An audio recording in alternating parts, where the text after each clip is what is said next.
Olá, sejam muito bem-vindos a mais uma aula de inglês jurídico. Eu sou a Bruna Holmes, sou advogada e professora do curso, né? Eu sou a idealizadora da metodologia inglês jurídico prático e hoje eu estou aqui para falar para vocês umas dicas sobre como você pode falar sobre procedimentos brasileiros em inglês para pessoas que não são do Brasil. Antes de tudo, eu queria que essa aula fosse muito simples, que ela fosse uma aula rápida, uma aula didática e uma aula prática, né? Que é a proposta do curso desde o início. Então, para isso, eu vou compartilhar com vocês aqui a minha tela e eu vou falar sobre não propriamente procedimentos no sentido processual da palavra, né? De procedimentos especiais, por exemplo, mas recursos específicos ou etapas específicas de procedimentos brasileiros, especificamente do processo civil brasileiro. Então, a primeira coisa que eu queria falar com vocês é sobre provimento. Quando a gente fala sobre recursos, né, principalmente no que tange apelações, por exemplo, o desembargador, né, a turma, na verdade, quando ela julga aquela apelação, ela pode dar provimento ao recurso, ela pode negar provimento ao recurso. A dica para falar sobre um recurso para o qual foi dado provimento ou foi negado provimento é trocar totalmente a ordem do que você está dizendo. Por quê? A dica aqui é que o americano, o falante do inglês, a pessoa que nasceu falando inglês e fala inglês no dia a dia sobre diversas coisas, ela pensa diferente da gente. O português, ele é muito marcado por termos abstratos. Um exemplo clássico é Estado laico. Tem uma decisão da Suprema Corte que a gente lê sobre o Estado laico e eles falam que é um muro constitucional entre a igreja e o Estado. É literal. Eles são muito literais. Quando a gente fala declarar a inconstitucionalidade da lei, eles falam strike down a law, que é literalmente derrubar a lei. Então, no nosso curso de inglês jurídico, tem um módulo inteiro mostrando como você pode ser mais didático e mais literal para uma pessoa que fala inglês, né? Então, ela pensa de uma forma diferente, o que facilita muito a comunicação. E aí, para isso, a gente tem que ser um pouco menos abstrato. E aqui no Brasil, dar provimento ao recurso e negar provimento ao recurso é algo extremamente abstrato. E aí a gente vai viajar um pouco, mas vocês vão entender o porquê. Quando a gente fala em dar ou negar, conceder ou não conceder, ou deferir ou indeferir, no inglês a gente pode usar o verbo grant, que é o to grant, que seria o dar, ou to deny, que seria o negar, deny. To grant ou to deny. Mas isso tem muito mais relação ao pedido do que ao recurso. Por exemplo, se eu peço uma liminar, essa liminar vai ser deferida ou indeferida. Eu posso dizer que ela foi granted ou ela foi denied. A gente vai, a gente pode usar isso aí para falar sobre o pedido. Em determinados momentos, o americano, quando usa grant ou deny para falar de recursos, eles não têm tantos termos como a gente para retratar diferentes situações. Aqui a gente tem deferimento do pedido, provimento do recurso, conhecimento do recurso, né, que é a admissibilidade, algo que diz mais respeito ao segmento do recurso ou não. São conceitos abstratos distintos. E o americano não vai ter esse tanto de termo, não vai ter essa quantidade de vocabulário para explicar determinadas situações diferentes que são muito abstratas. Então, esse grant e o deny a gente vai deixar para simplificar e usar quando a gente estiver se referindo ao pedido.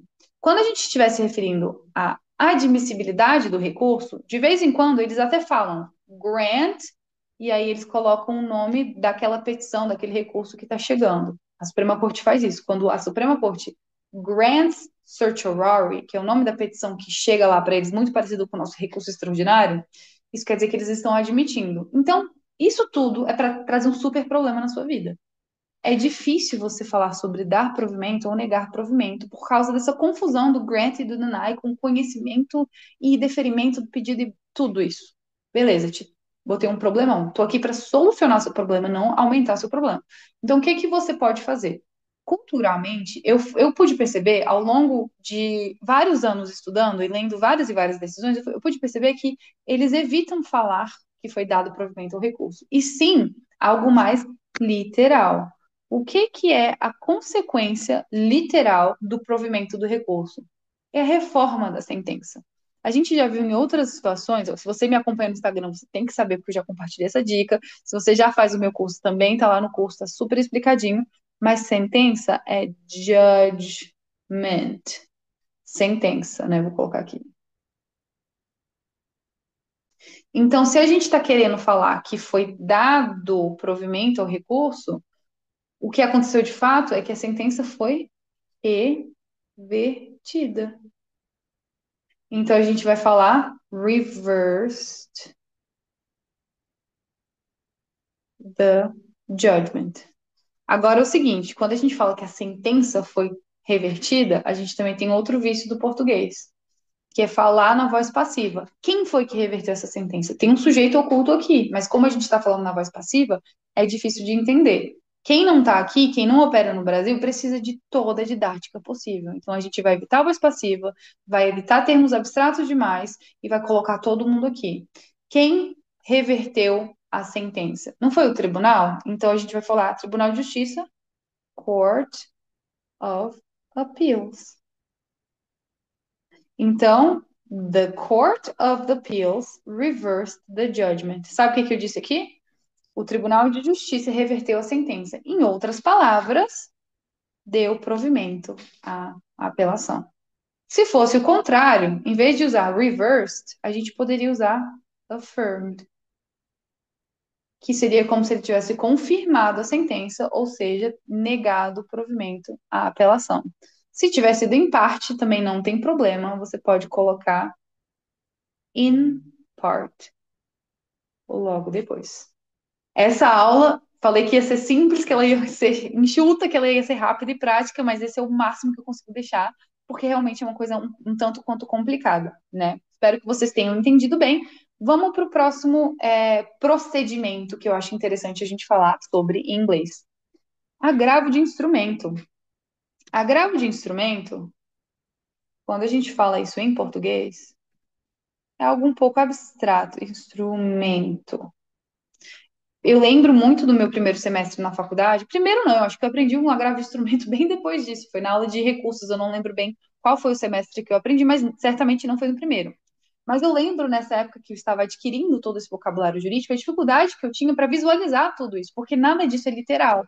Gravo de instrumento. De fato, o nome agravo de instrumento, ele vem de um histórico que significa que o instrumento é algo que vem apartado, né? Então é um agravo que vai processar ao mesmo tempo que os autos aqui na primeira instância, o processo segue correndo. Então é um instrumento, é em apartado. Beleza. Não acho tão intuitivo quanto parece ser, pelo menos não achei quando eu aprendi, mas enfim, aprendi e decorei. Quando você for falar inglês, agravo de instrumento é mais literal. Contra o que você está recorrendo? Agravo, né, é um tipo de recurso lá fora. Não existe tantos tipos de recurso quanto a gente criou aqui. Então, para tudo, praticamente para tudo, recurso, agravo, embargos, tudo você vai chamar apelo. Embargos não, embargos a gente já viu no curso que não, mas a gente vai falar sobre isso, inclusive. Appeal e de instrumento. Como que a gente vai traduzir isso aqui? No inglês, a gente coloca o primeiro adjetivo, então a gente vai mudar a ordem. E contra o que a gente está gravando? Não é contra uma decisão? Se for uma decisão, tem um rol taxativo, né, lá no 1015, mas vamos dizer que foi contra o indeferimento de uma liminar. Você está apelando contra uma decisão que indeferiu seu pedido liminar. Aquela decisão não foi a sentença, ela foi uma decisão interlocutória. Então, o recurso cabível contra essa decisão interlocutória também é um interlocutory appeal. Não sei vocês, mas se o agravo de instrumento fosse chamado de recurso interlocutório, talvez eu teria tido mais facilidade de lembrar e de aprender, né? Então, o que eu quero mostrar aqui também é que a gente tem mais termos literais. É mais fácil você visualizar um recurso interlocutório, que ele é interposto contra uma decisão interlocutória, do que um agravo de instrumento, né? Agora, eu prometi cinco procedimentos aqui para vocês, né?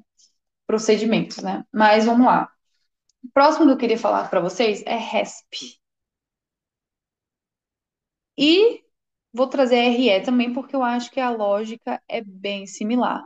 Quando a gente fala de RESP, a gente fala de um recurso cabível contra um acórdão E é um recurso que vai ser julgado pelo Superior Tribunal de Justiça. Um recurso que exige uma série de requisitos formais, não pode rediscutir fato e prova, tem que ter matéria pré-questionada, etc, etc, etc, né? A gente tem vários cúmulos aí que permitem que esse recurso não seja conhecido, né?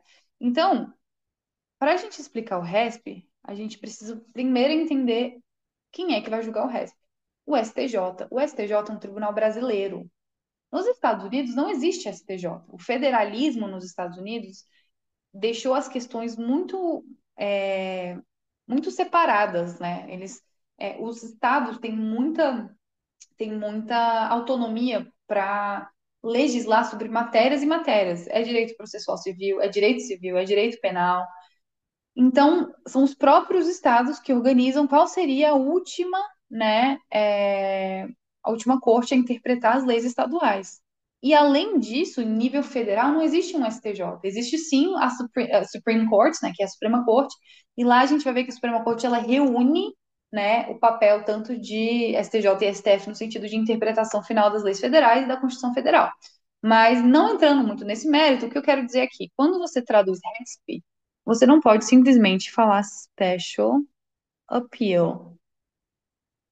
Você vai ter que chamar special appeal mais to the Superior Court of Justice, né, que é o STJ, mais contexto. Contexto. A gente precisa de contexto. O STJ é um tribunal federal que é responsável para verificar se há violação à lei federal ou para unificar a jurisprudência. Enfim, tudo isso você vai ter que contextualizar, porque não vai existir para eles. Então é importante você falar, por exemplo, vamos interpor um recurso especial para o STJ, que é um tribunal responsável para verificar se há violação de lei federal. We are going to file a special appeal to the Superior Court of Justice that is responsible for overseeing if there was a violation to federal law. Exemplo, isso não é uma verdade absoluta e tudo que não foi isso não vai estar errado. O que eu quero dizer é que isso é uma sugestão e existem várias outras formas que você também pode decidir traduzir isso. O recurso extraordinário, você vai seguir a mesma lógica. Extraordinary appeal. Extraordinary appeal. Mas aqui o contexto ele não precisa ser tão detalhado, porque lá eles têm a Suprema Corte que é muito parecida, né? Então, to the Brazilian Supreme Court. Aqui eu vou botar STF for short. Beleza? Então, é interessante a gente falar sobre RESP e RE. Esse seria o terceiro procedimento, assim, que eu estaria dando a dica de como explicar para um americano, né, para alguém que não é daqui, que é de fora. Mas mais do que um RESP e um RE, é muito mais difícil a gente explicar um agravo em RESP ou um agravo em recurso extraordinário. É muito difícil, porque não vai existir algo parecido com isso. Curiosamente, quando a gente estuda mais sobre casos americanos, a gente vê que, eu vou usar só a Suprema Corte como exemplo, né? Supreme Court of the US. Isso aqui, como eles abreviam a Suprema Corte dos Estados Unidos. Vamos dizer aqui que um caso nasceu na primeira instância, é um caso que nasceu na primeira instância federal, tá? Um caso federal, da Justiça Federal. Depois foi pro TRF deles, né, que eles chamam de Circuit Courts lá. Aí a gente tem aqui a apelação, beleza, tudo certo. Depois, por conta de alguma questão constitucional, a gente quer apresentar outro recurso. Aqui no Brasil, que seria cabível, seria um recurso extraordinário, mas lá eles chamam de certiorari. É uma palavra que vem do latim, é uma petition for certiorari. Significa rever uma decisão que foi proferida por um tribunal inferior. Então, você vai pedir para a Suprema Corte reavaliar aquele seu caso. E sim, também existem uma série de requisitos formais para que aquele recurso seja admitido. Mas não só isso. A competência recursal da Suprema Corte nos Estados Unidos, ela é discricionária. Discretionary Appellate Review. E o que isso implica em dizer? Que não é só porque você apresentou o recurso cabível dentro do prazo e com todos os requisitos necessários que ele vai ser julgado pela Suprema Corte. eles podem simplesmente dizer que não vão julgar o seu recurso, eles sequer precisam explicar o motivo pelo qual eles não vão julgar o seu recurso, e se o motivo for simplesmente que a agenda deles está muito cheia, não tem problema, eles têm discricionariedade para tanto. Então, é muito interessante isso. Então, para você explicar que aqui no Brasil um recurso foi negado, segmento, e para isso você ainda tem outro instrumento de tentar fazer aquele recurso passar, porque os requisitos ainda estão lá, você precisa contextualizar. E mais do que isso, como que você vai traduzir o próprio nome daquele recurso? Bom, a estratégia que eu quero dizer aqui para vocês é que você vai chamar de appeal de novo. E aí, para facilitar, você vai falar against, contra, e a decisão. Que decisão é essa? Decisão. Que decisão foi essa? No caso de um Aresp, foi uma decisão que negou o segmento ao RESP. Então, é uma decisão que inadmitiu o RESP, que não conheceu o RESP. A gente vai falar appeal against, a gente vai falar quem proferiu aquela decisão, se foi o presidente do tribunal, a qual, por exemplo, against the decision of the Court of Appeals that denied to hear the RESP. Gente, muito complicado, eu sei. Vou escrever para ficar melhor. Appeal against the. Opa, deixa eu escrever mais devagar. Minha letra, quando vai rápido, ela fica complicada. The Court of Appeals decision that denied to hear the RESP. Fica muito appeal, né? Appeal against the Court of Appeals decision that denied to hear the RESP, e aqui, teoricamente, também é special appeal, né? A verdade é que quanto mais a gente é didático, mais repetitivo a gente acaba sendo. Às vezes é necessário, mas o que você pode fazer é falar só sobre a decisão e não chamar decisão do Tribunal de Justiça aqui, não, não. Você pode simplesmente falar contra a negativa, né, ao segmento do RESP. Então você pode falar the denial to hear the RESP. Tudo isso é sugestão. Essa aula é para ser bem rápida, inclusive ela está sendo muito mais longa do que eu pensava que ela seria. E a mesma lógica vai servir para agravo em recurso extraordinário. Agravo appeal against the decision that denied to hear the extraordinary appeal. A gente vai seguir a mesma lógica. Essas dicas, vocês vão ver que elas são dicas muito lógicas que podem ser replicadas em diversas outras situações, né? Agora, o último procedimento que eu queria mesmo falar com vocês aqui é um procedimento que a gente não vê tanto aqui no Brasil, mas eu acho ele curiosíssimo, que é a tal da reclamação. Reclamação. A reclamação é uma ação que existe para que você. É até difícil de explicar, né? Que a gente não vê tanto, mas a reclamação é para você fazer valer a autoridade daquelas decisões vinculantes, obrigatórias, que os tribunais, os juízes deveriam estar seguindo, mas por algum motivo não seguiu. Então a gente está tendo aqui uma clássica situação de um julgado que era vinculante não foi aplicado, né? A gente vê bastante isso, infelizmente, na justiça brasileira. E aí a gente está entrando com a reclamação. Reclamação, gente, em inglês. Reclamação no português jurídico é uma coisa, no português comum é outra coisa, né? Reclamação jurídica, eu acabei de explicar o que que é, mas na vida do dia a dia cotidiano eu tô reclamando. Ah, eu preciso reclamar menos, preciso ser mais grato. Beleza. São de significados diferentes. No inglês jurídico e no inglês comum são coisas diferentes também, mas nenhuma das duas significa essa reclamação aqui. Reclamação em inglês é complaint. No dia a dia significa a mesma coisa do nosso em português comum. Reclamação. I'm gonna complain less. I need to be more grateful. Eu vou reclamar menos, eu preciso ser mais grato. Mas o complaint no mundo jurídico, se você me segue, se você já viu meus vídeos, eu já repeti isso 1 trilhão de vezes. Complaint em inglês é petição inicial. Então aqui a gente tem um complicador muito grande. Primeiro porque o nome literal, ele significa uma coisa totalmente diferente, que também é jurídica. E segundo, que a gente está falando, às vezes, com uma pessoa que opera o direito no common law. em que a maior fonte do direito são os precedentes. Como explicar para ele que aqui no Brasil, não só os precedentes em geral não são vinculantes, mas existem situações que até os precedentes vinculantes não são seguidos, e para solucionar isso, que é uma questão extremamente grave, né? Mas para solucionar isso que ocorre com tanta frequência, a gente até institucionalizou um instrumento chamado reclamação. Como que a gente faz isso? Com contexto. É isso, contexto. Se você quiser dominar o inglês jurídico, você vai precisar entender que não existe inglês jurídico.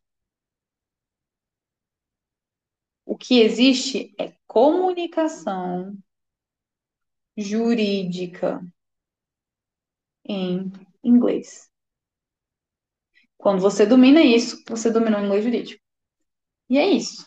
A aula que pode ter bagunçado tudo na cabeça de vocês, mas o fato é inglês jurídico não é um bicho de sete cabeças. É super dominável. Eu tenho a metodologia perfeita para fazer isso. E se você gostou, confere lá no meu site. A gente tem um link já do curso que está disponível. Tem um e-book que é super completo, já se torna até um material de consulta. E sempre no Instagram eu estou compartilhando o máximo de dicas possível sobre esse assunto que é tão maravilhoso e super gostoso de discutir. Muito obrigada, gente. Tchau, tchau.